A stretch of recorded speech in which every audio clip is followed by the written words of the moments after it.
taniman plant. Magtatanim ako. Bumili ako ng 3 klase ng blueberries. Like this. This one, this blueberries. Hidden berries. Meron na siya. Nung nakaraan ko pa siya binili. Kaya lang, hindi ko siya matanim kasi wala akong time. Kaya, winter ko pa siya binili.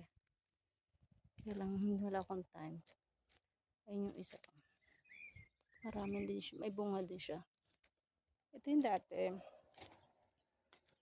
May bunga na rin siya. Kaya lang ilang peraso pa lang. Ito yung isa. May bunga. Kahit maliit siya. Ito 2 years na to sa akin eh. Kaya last year mayroon na kami nakuha.